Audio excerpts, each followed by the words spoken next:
Señoras y señores, es un honor darles la sorpresa de la Ciudad de las Ideas. Esto, como ustedes saben, no está en el programa, pero la Ciudad de las Ideas siempre se ha preocupado por el contexto y por la circunstancia que vivimos, y consideramos que era realmente importante para todos nosotros tener un diálogo a profundidad, un diálogo para que ustedes puedan conocer de viva voz de gente que conoce a fondo y tiene una gran visión y perspectiva de lo que pasa en México y en el mundo, las implicaciones de la geopolítica, por supuesto, con el tema Trump, con el tema Le Pen, con el tema Brexit y en particular las implicaciones entre México y el país vecino del norte. Por ello, antes y primero les quiero pedir de favor un gran aplauso, espérenme, ahora se los voy a presentar, pero un gran aplauso de entrada porque la gente aquí presente accedió con un muy poco tiempo de información, de ser parte de este evento. Sé que es gente muy ocupada y es gente que generosamente dijo, ok, es importante. Primero y principal, una vez más, gracias al Estado de Puebla y al gobernador de Puebla, que esto no sería lo que es si no es por usted. Lo haremos patente hoy y mañana y todos los días, porque usted ha transformado Puebla y la Ciudad de las Ideas. Es un honor tenerlo. Y no nos cansaremos de reconocerlo. Por supuesto, es un honor tener a nuestro ministro de Hacienda, a José Antonio Meade, que es además asiduo de la casa, una gente, como ustedes saben, brillante y generosa. Muchísimas gracias. También les quiero presentar, aunque no necesita presentación, también a nuestro amigo creador, co-creador, visionario, Ricardo Salinas Pliego. Un aplauso.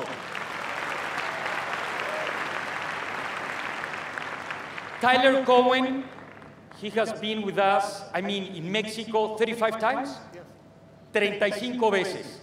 Y todavía no le entiende. No es al contrario. He knows Mexico like very few people. Les quiero decir, Tyler Cowen es de los economistas que yo más admiro. Desde 2001 que leí su libro de Construction Disruptiveness, pero él se dedica a escribir de este tema. Es un experto en estos temas. Es un honor tenerlo. Y por supuesto, John Díaz es el editorial page editor del San Francisco Chronicle. Es uno de los periódicos más importantes en el mundo. Él hace la página editorial política. Un aplauso. Thank you, John. Para concluir, les queremos decir que esta mesa, por ende, está conformada por un periodista, un economista que se dedica a la geopolítica, nada más y nada menos que un gobernador que ha tenido grandes relaciones con el mundo internacional, nuestro secretario de Hacienda, que además ha tenido, como ustedes saben, un bagaje que poca gente ha tenido como secretario de Relaciones Exteriores, de Desarrollo Social, de Energía, etcétera, y por supuesto la perspectiva del sector privado, un empresario destacado. La idea es tener una mesa interdisciplinaria. Las reglas del juego. Vamos a tener 4 secciones. La primera, cada uno va a tener 3 minutos. Are you following me? Sí. Van a tener 3 minutos. Y si hay algún tipo de réplica o de diálogo, van a haber 5 minutos más en la primera sección. La segunda sección, que les haremos una pregunta, será de 2 minutos. Y con la misma idea que si hay diálogo, tengamos 5 máximo. La tercera, lo mismo, 2 minutos. Luego, si nos da tiempo, otra de 2 minutos. Y por último, sus conclusiones. ¿Estamos de acuerdo? Sí. Ok, vamos a empezar. La primera pregunta va a ser una para Estados Unidos y una para México.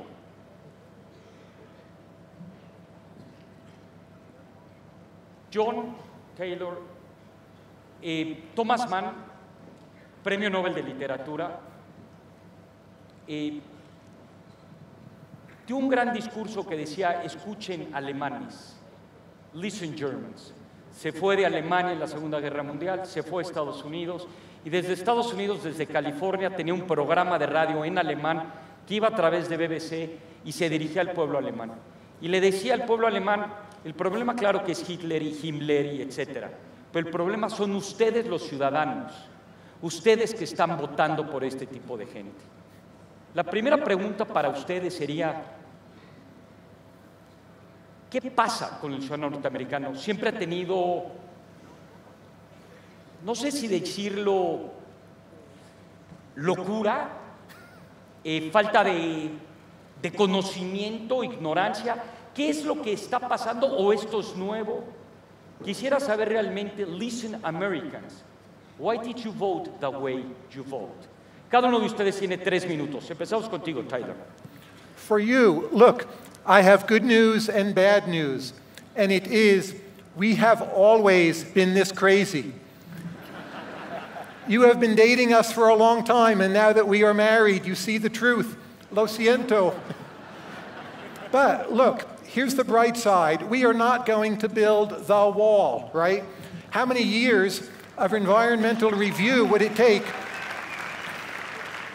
to build the wall? In this regard, Trump's lies are your best friend. There will be something on Fox News. You'll see people at a construction site. They'll be building something. Trump will tell everyone we're building the wall. It won't be finished. Maybe another 10-kilometer of wall. And maybe at that time, they will deport the Mexicans who are doing all the work. Who knows what will happen? But do not confuse rhetoric with the reality. Another very important point. We're going to try to make America great again. Well, first, we're going to spend a lot of money building new things, and then we're going to talk down the Mexican economy. What's the net effect of those two actions? It means many more Mexicans will move to the United States. So if I tried to design a plan to increase Mexican migration to the United States, I could not do better than what President-elect Trump has come up with. And yes, this is crazy. But here's another point to keep in mind. I'm very familiar with a lot of the rhetoric, a lot of the attacks coming from my country, and not just from President-elect Trump. But the opinion of the average American toward Mexicans, Latinos, Mexican Americans, it absolutely has not changed. In some ways, I think it has slightly improved. So why are you hearing all of this crazy nonsense from us? And here's what it is. We are bickering and arguing more with each other. We have greater polarization. We are behaving like spoiled little terrible children. But you know who we're mad at? We're mad at ourselves. We're mad at each other. We're mad at the other party. We're mad at the people we disagree with. So if one party is somewhat pro-Latino, the other party will be anti. So please, again, I apologize for my countrymen. We have been crazy. We are still crazy, but we're not quite every bit as crazy as we sometimes sound. There will be some tough and a bit scary times ahead, but don't confuse rhetoric with reality. We'll mostly get through this okay. I am cautiously optimistic about the future looking forward. Thank you. John. Well, let me agree with Tyler on one point. Sometimes good people do crazy things. And Americans did something very crazy on Election Day, in my view, in electing Donald Trump. But let me tell you a couple things to put that election in perspective. Donald Trump and Hillary Clinton were on the ballot, but Donald Trump was not just running against Hillary Clinton. He was running against a lot of institutions that Americans were frustrated with, rightly or wrongly. I mean, think about all the opponents he had. He ran against the Republican Party, the party that ultimately nominated him. He ran against He ran against Congress. At one point, he even ran against the judiciary. He certainly ran against international alliances that have been so important to America's peace and prosperity, things like the NATO and international trade deals, including NAFTA. He ran against all of this and really appealed to frustration of people who had been left behind, even through a period of relative prosperity in this country. I mean, certainly in San Francisco, we're in a bit of an island in that, something like 80% of San Franciscans voted for Hillary Clinton. But I think there was a lot of frustration that people had, and they were looking for scapegoats. And Donald Trump was so adroit at figuring out who those scapegoats were and making them his opponents in the election. But let me say something else that puts that election in perspective. I don't think this was so much a groundswell for Donald Trump as it was an expression of the alienation that Americans felt from their government. Keep this in mind. Donald Trump in 2016 got fewer votes than Mitt Romney, the Republican nominee, got in 2012, or John McCain, the Republican nominee, got in 2008 against Barack Obama.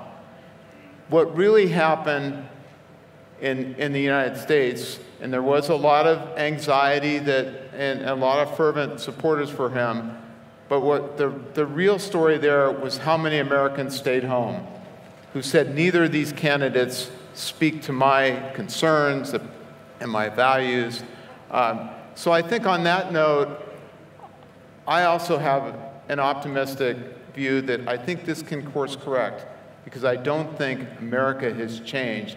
A portion of America spoke loudest. Muchas gracias. Si por un lado escuchamos la perspectiva norteamericana y a qué creen ellos que se debe, que pasó de alguna manera lo que pasó, pasemos ahora a este lado.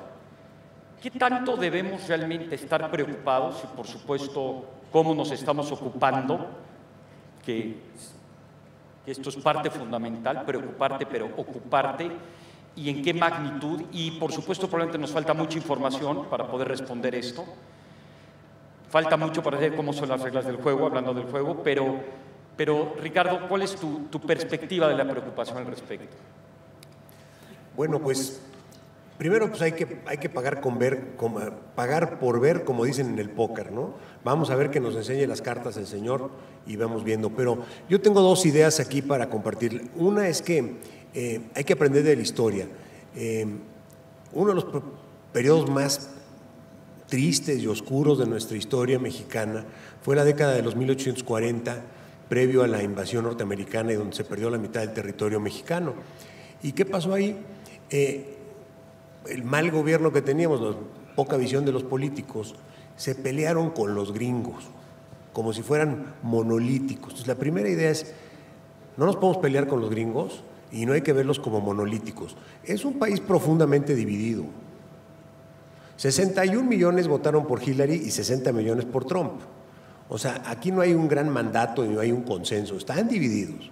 Hay opiniones muy diversas y mal haríamos nosotros en ponerlos todos juntos en un cajón. Eso fue el error de Lucas Alamán en aquella época.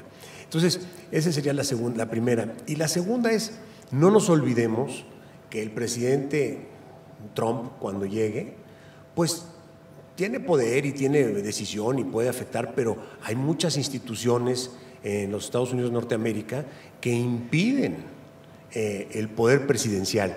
Y la mejor prueba de eso es cómo batalló Barack Obama para sacar todas las reformas que quería sacar. Entonces va a tener un Congreso, un Senado, las Cortes y la opinión pública. No es así como que ya llegó y va a hacer lo que se le dé la gana, no está tan fácil, ¿no? Entonces vamos viendo y no hay que precipitarnos en nuestros juicios y no hay que hacer cosas abruptas, pero hay que ir preparándonos para negociar con los vecinos. Si quieren renegociar el Tratado de Libre Comercio, bueno, pues como todo pues, se puede volver a hablar de eso, ¿eh? Pero lo que no podemos es desintegrarnos, que es ridículo, ¿no? Gracias. La misma pregunta, señor gobernador. Bien, pues sin duda primero para poner en perspectiva el riesgo hay que compartir algunas cifras. Estados Unidos es nuestro principal socio comercial, 80% de las exportaciones de México van a ese país. Tenemos una balanza comercial con la Unión Americana positiva en más de 121,000 millones de dólares. De la misma manera, reconocer que en términos migratorios hay más de 5 millones de mexicanos que viven en los Estados Unidos, que mandan 25,000 millones de dólares al año en remesas, que con la caída del precio del petróleo se ha convertido en el principal ingreso para México. Y en este contexto, evidentemente, se vuelve fundamental cuidar nuestra relación con los americanos en esos dos frentes, y por supuesto es una relación compleja que incluye muchos más, como el tema de la seguridad, en donde vemos evidentemente que las armas que tienen los cárteles del narcotráfico vienen de los Estados Unidos. Por lo tanto, considero que se tiene que hacer una estrategia integral. He visto con preocupación que de pronto salen los empresarios a hablar de medidas.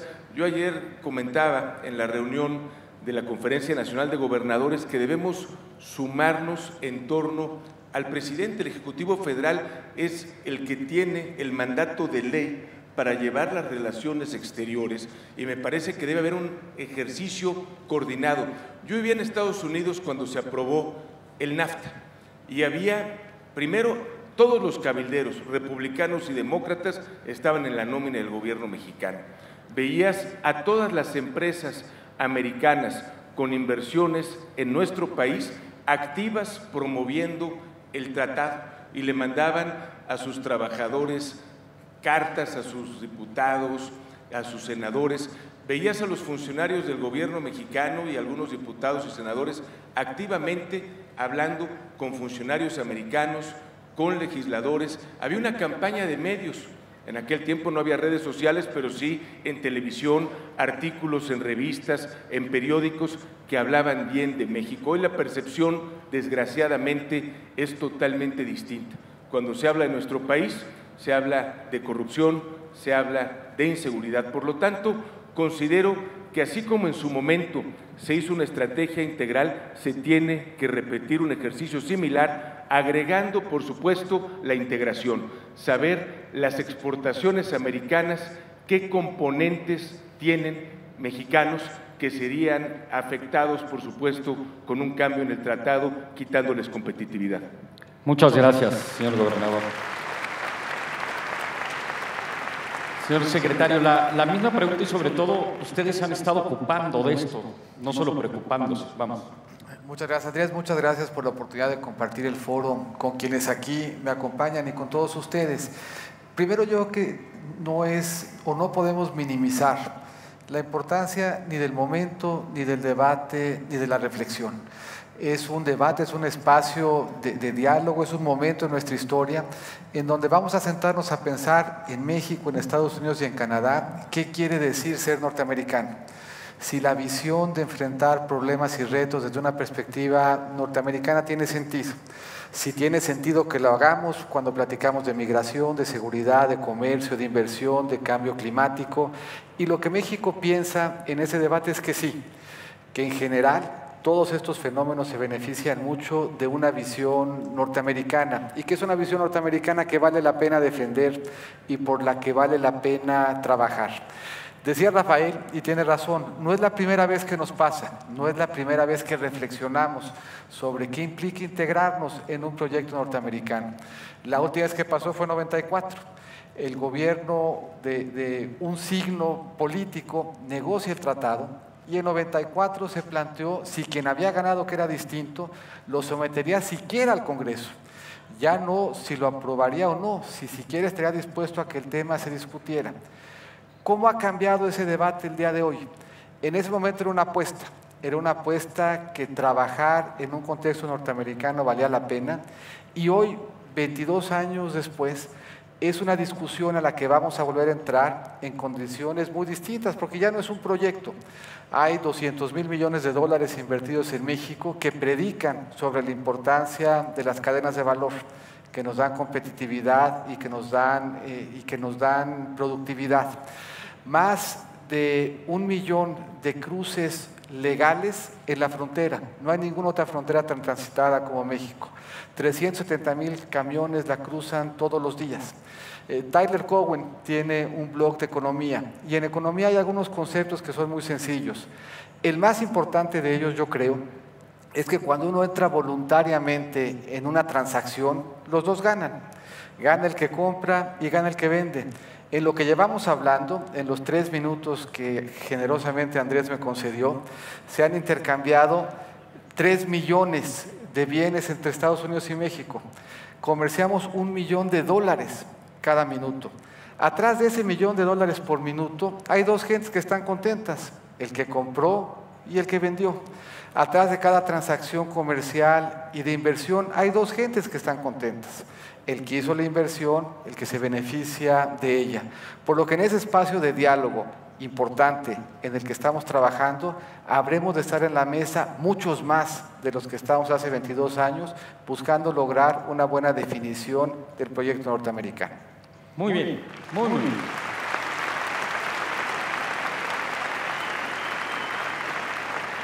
Les quiero preguntar si quieren dialogar con base en lo que se ha escuchado o pasamos a otra pregunta, por favor.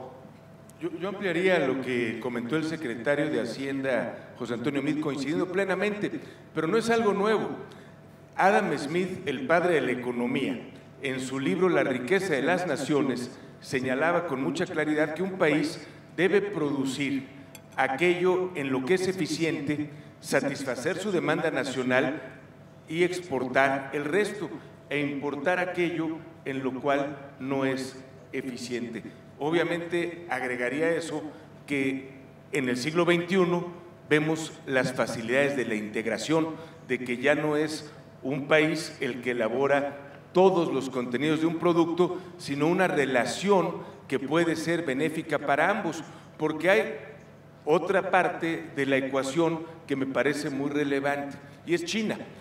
México tiene un déficit comercial con China de $65,000 millones, pero Estados Unidos tiene un déficit comercial con China de $386,000 millones.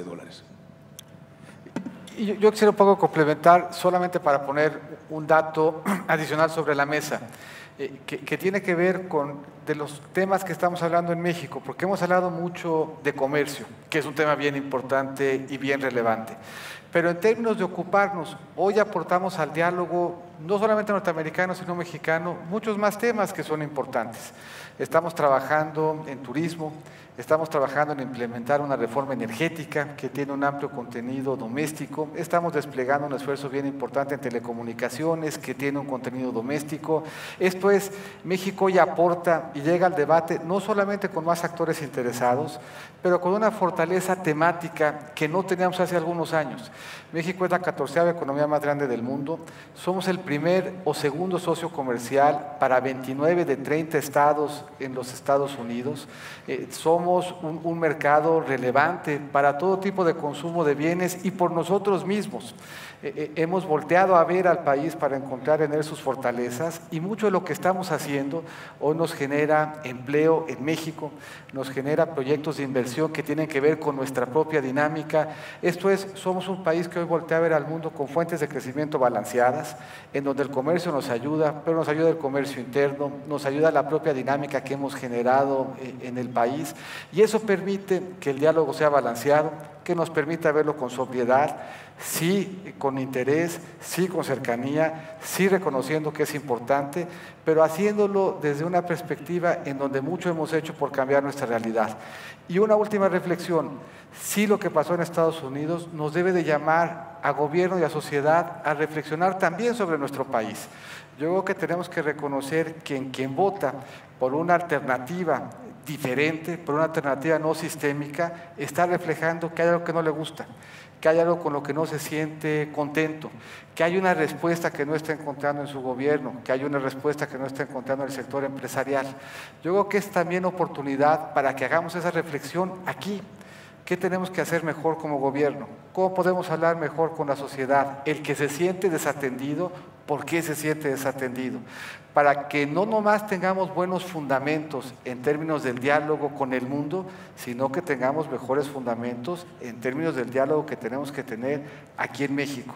Y así como hay buenos fundamentos en nuestras finanzas públicas y buenos fundamentos en nuestra economía, que tengamos cuando nos presentemos contra el mundo buenos fundamentos en términos de un país unido, de un país que dialoga, de un país que aprovecha esta elección para fortalecer en lo interno sus procesos de cohesión social, reconociendo que hay cosas que hacemos bien, que hay cosas que hacemos mal y que hay espacios de mejora en el diálogo que tenemos gobierno y sociedad para fortalecer esa unión que ahora vamos a necesitar más que nunca.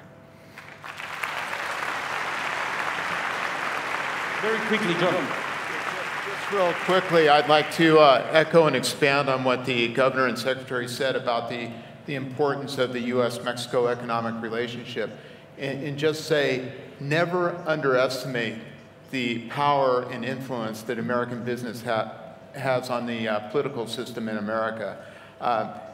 Everything that Donald Trump wants to do in terms of trade and compelling businesses to cut back on international trade, not just with Mexico but elsewhere, there's going to be some powerful forces in Washington that are going to be trying to stop that.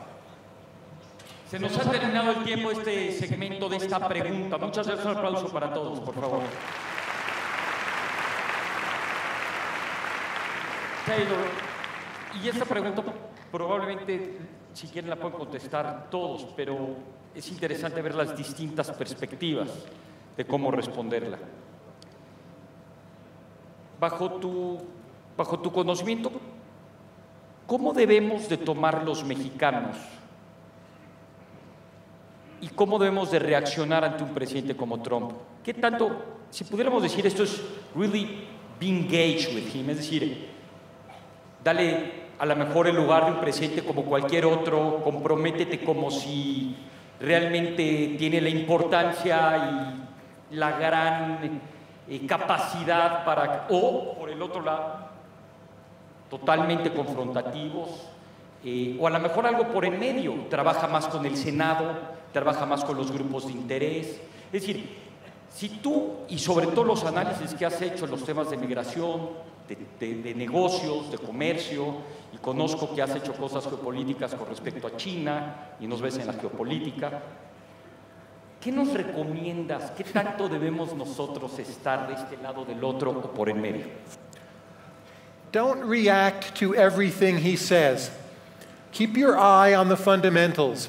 If you rank the nations of our world in terms of exports, value added, Mexico is number 5 out of 200 countries. That is extremely impressive. Furthermore, the global economy is growing at about 4% a year. Those two facts are unlikely to change, and taken together, they both mean Mexico will be better off 10 years from now, 20 years from now. The short-run risk will be, with Trump talking so much, tweeting so much, some foreign direct investment will be scared off, and there will be short-run volatility in the peso. My advice is ignore this as much as possible. It is a strategic game played by Trump to bait you, to entice you to respond, to get his base interested, to control the headlines for his own purposes. So the fundamentals of Mexico, talent, work ethic, beautiful country, great people, amazing success at exporting. Do look abroad also to other markets. If you look at the world's emerging economies, and I have been to almost all of them, the 2 or 3 at the top are Chile, Malaysia, Mexico. So don't forget about the successes. Keep our craziness in mind. Keep our cool. Things are going to be fine, yes, with some bumps, but that's always been the case, both with my country and with yours. Wow. Okay, Taylor, you should run for president next time of your country now. ¿Alguien que quisiera comentar esto, Ricardo? Yo creo que Tyler tocó un punto muy importante. No hay que caer en la trampa del señor Trump. Aquí tenemos una ventaja. El señor Trump ha sido un hombre público por 20 años. Entonces, su forma de pensar, su forma de actuar, su táctica negociadora es conocida, está publicada. Ahora sí que hay que aplicar el arte de la guerra, Sun Tzu, y simplemente pues, conocer al contrincante. Hay que hacer la tarea y ver cuáles son sus estrategias de negociación. Lo que entiendo es que pone unas demandas. Cuando va a hacer un edificio o va a hacer un deal de real estate, lo que hace es pide lo imposible. Total, chicle y pega, ¿verdad? Como decimos los mexicanos. El no ya lo tenemos. Y esa es su táctica. Entonces, yo creo que deberíamos estudiar su táctica pues, para enfrentarla con una táctica correspondiente, ¿verdad? Yo creo que el consejo que da Tyler es importante. Yo creo que el consejo que da Tyler en estas épocas de mucha incertidumbre, y las tenemos y las vamos a tener en las siguientes semanas y meses, es siempre hacer una pausa y ver dónde estamos parados y ver si donde estamos parados están ahí los fundamentales. Si uno va mañana a un partido de béisbol en Estados Unidos, es muy probable que el pitcher sea mexicano, que el pan del hot dog lo haya producido Bimbo y la salchicha Alfa. Pues quiere decir que tenemos con qué, que tenemos un sector empresarial pujante, marcas cada vez más globales, que no hay un solo diálogo en el mundo en el que México no esté presente. No se puede hablar de coordinación macroeconómica si no está México en la mesa.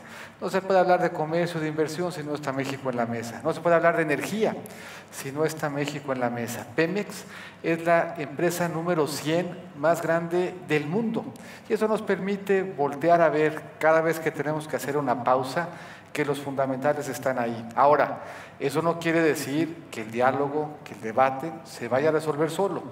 Tenemos que salir a darlo dentro y fuera, tenemos que ir a revisar nuestras propias fortalezas, tenemos que identificar alternativas en términos de desarrollo y de proyectos, tenemos que buscarlas dentro, tenemos que buscarlas en otras regiones, pero siempre haciendo una pausa para ver dónde estamos y con qué contamos.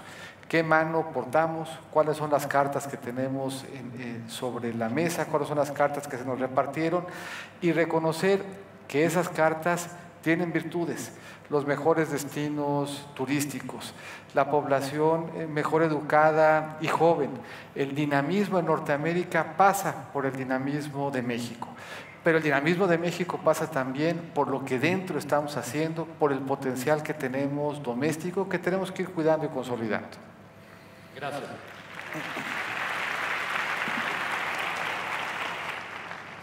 Coincido con lo que se ha expresado, me parece que no pierde vigencia lo que escribió Sun Tzu hace 2000 años en El arte de la guerra, que debes de conocer tus fortalezas, tus debilidades y las de tu adversario si es que quieres salir adelante en una negociación. Yo nunca pensé en mi vida que iba a leer The Art of the Deal de Donald Trump, pero es una de las lecturas que está haciendo en las próximas semanas, porque evidentemente necesitas entender cómo piensa una persona para poder plantear argumentos que sean sólidos.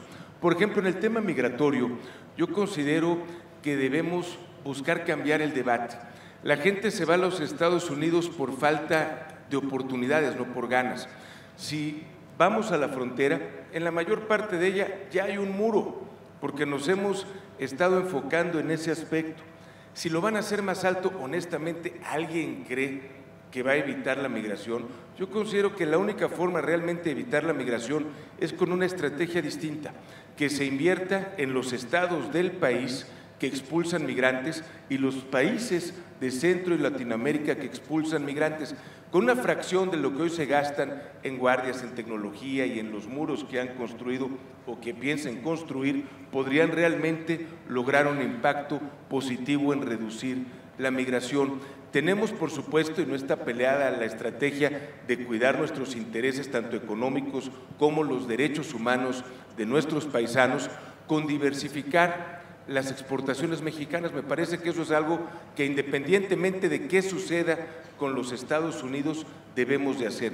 Buscar nuevos mercados, buscar otros productos que puedan exportarse, aunque sean en nichos, porque estamos muy concentrados actualmente tanto en el destino como en el tipo de productos que estamos exportando.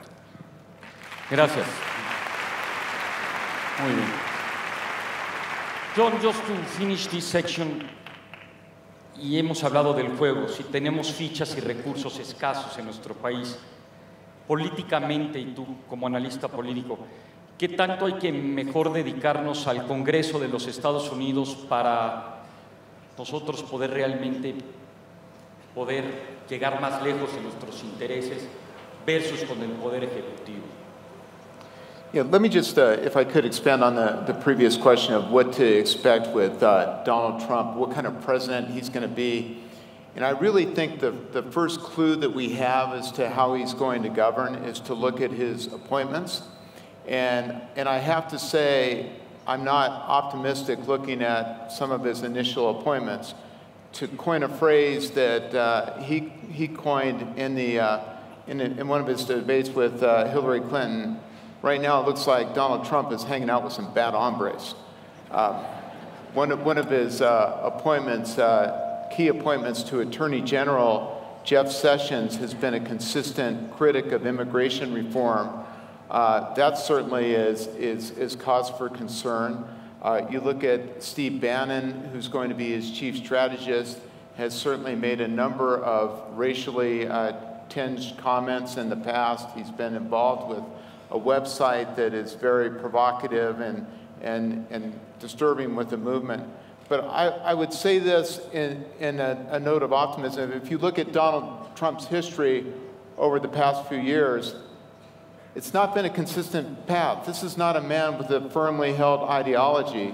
So it may well be that he, like Governor Arnold Schwarzenegger in California, may evolve during his tenure. I was really struck in looking at the face of Donald Trump, not only on election night, but in his first meeting with President Obama. And it really had that look of, did I really win this thing? What do I do now? And I actually think that's a cause for hope.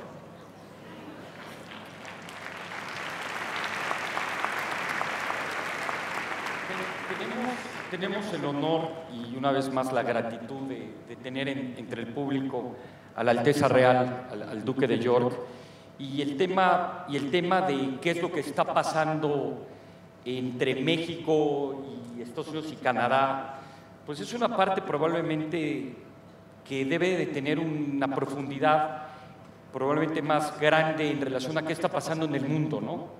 Es decir, el Brexit, Islandia ahorita con este partido de piratas que casi llegan también a triunfar, Le Pen, ahora Trump.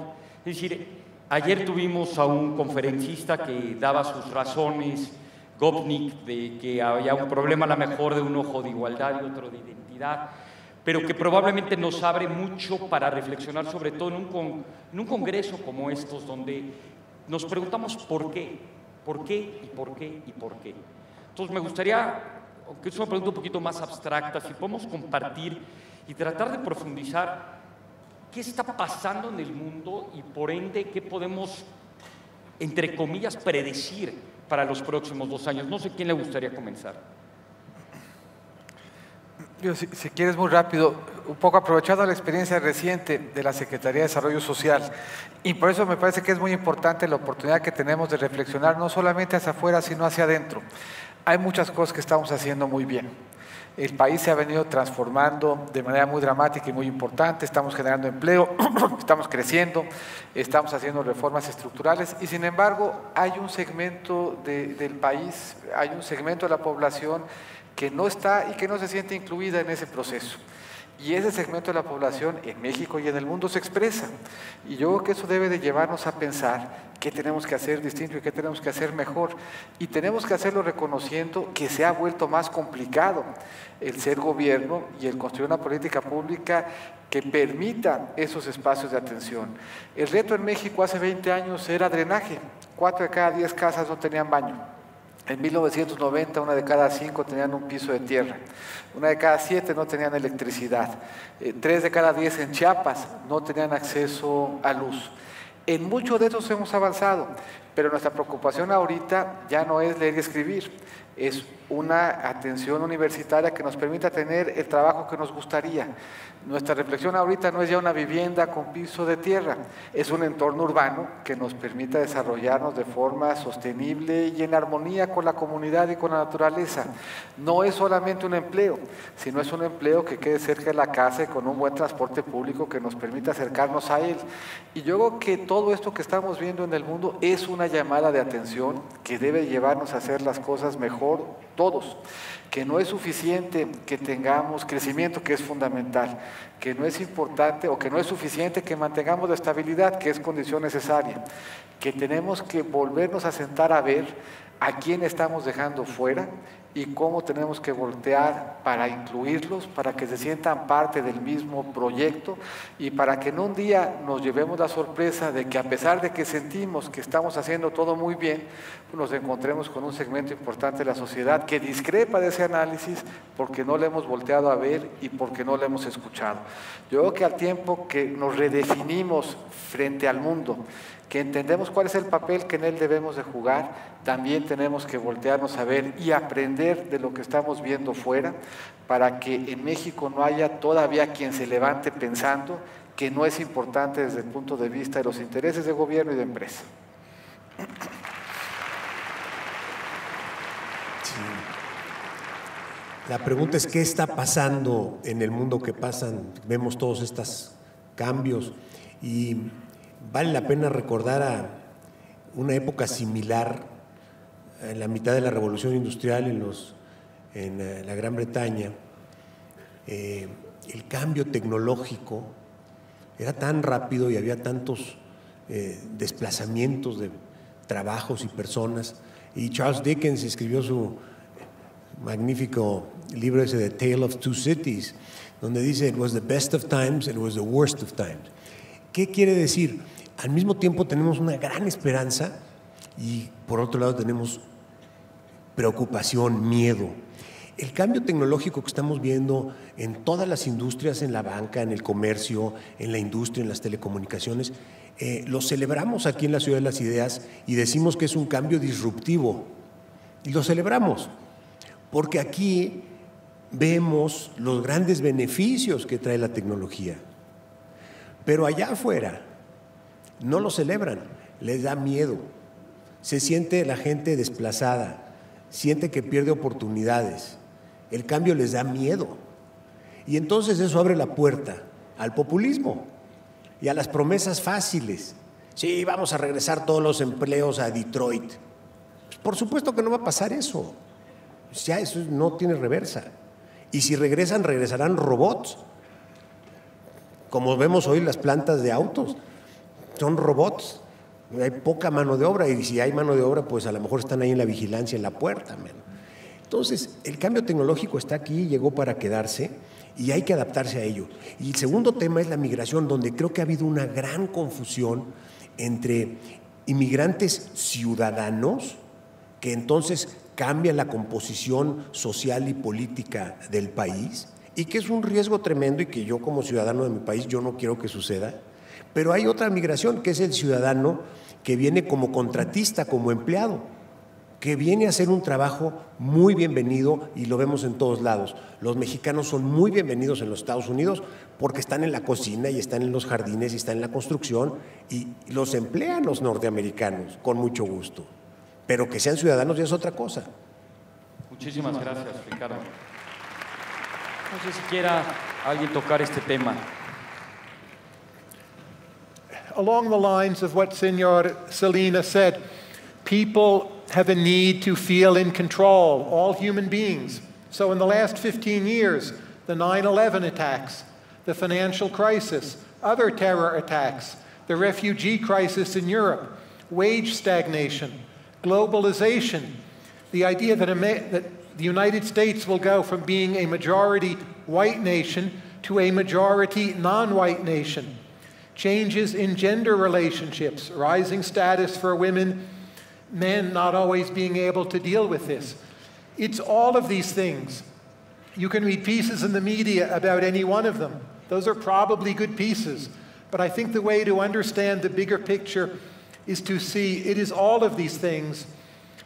And I think in a way this might be especially hard for some people in Mexico to understand, because many people in Mexico, they're so used to the idea of not really being in control, that the idea that this could be news to people in another country, it's hard for them to internalize that emotionally, and they look to the United States, of course with mixed emotions, but also with great respect, and to see the larger, wealthier country as being so human in ways that are so ordinary in so many other parts of the world. It's a thing that should actually be self-understood. But precisely the places that already understand fear already, I think will have a harder time seeing that North Americans are now in this trap. And we have let it get control of some parts of our minds. We argue more with each other, and Republicans and Democrats are less likely to marry each other.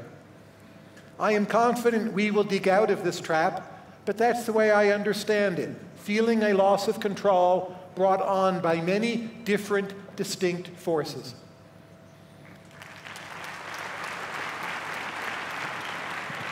Sin duda yo considero que mucha gente ha dejado de creer en la política, en los políticos, a veces en las instituciones, y que es un fenómeno que estamos observando a nivel internacional. La frustración se refleja en el voto. Yo estoy convencido de que la mayor parte de la gente que se pronunció en contra de la apertura comercial en Europa, concretamente en Inglaterra con el Brexit, no tenía idea de las implicaciones, pero fue la forma de expresar su frustración, su molestia al sentir que el potencial de su país no se había materializado y al sentir que había una salida fácil. Siempre estamos buscando una respuesta y la más sencilla es simplemente ir en contra del sistema. Lo vimos en Colombia. Después de décadas de lucha, de guerra, de sangre, se plantea un acuerdo por la paz y se vota en contra, a pesar de que el presidente a nivel internacional recibe el Premio Nobel de la Paz. Y creo que el riesgo en nuestro país es enorme, y particularmente porque tenemos una gran concentración de la riqueza y del ingreso, porque tenemos dos Méxicos, el México del norte y el México del sur y del sureste. Esa brecha cada vez se va haciendo más amplia. Si tú simplemente revisas cuál es el Producto Interno Bruto per cápita de un estado como Chihuahua o de Sonora y lo comparas con Chiapas o Oaxaca, te darás cuenta de esa situación tan delicada y que además empieza a generar polarización. Estados Unidos es un país polarizado. Tú ves una enorme diferencia entre los estados del sur, en donde ganan ampliamente los republicanos, y California o Nueva York.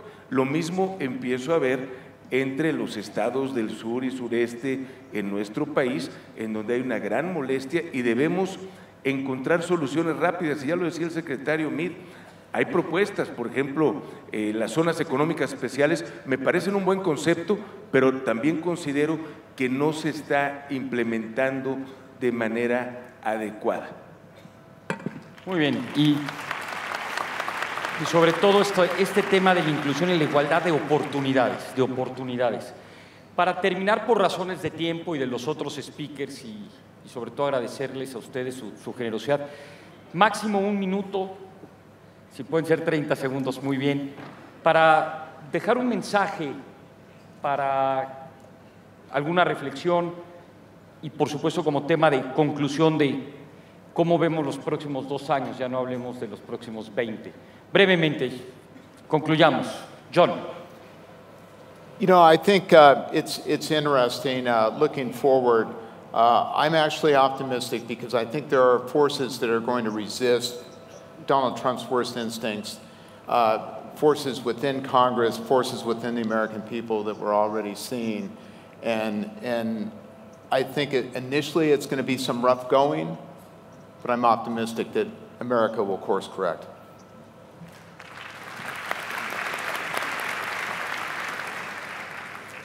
Focus on your own fundamentals, improve those fundamentals, and this is not a prediction, But there is actually some chance this could all be for the benefit of Mexico if it encourages Mexico to be active cultivating other global markets, which are growing.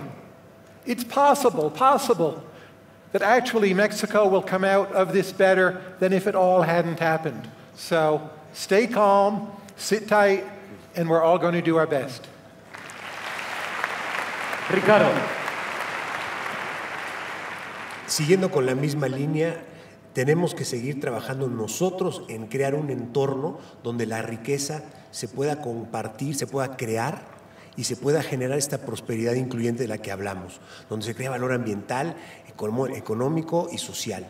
Esa creación de riqueza depende de nosotros y no debemos de perderlo de vista. Y de eso, para lograr eso, necesitamos más libertad de acción para poder crear más empleos bien remunerados. Gracias. Señor gobernador.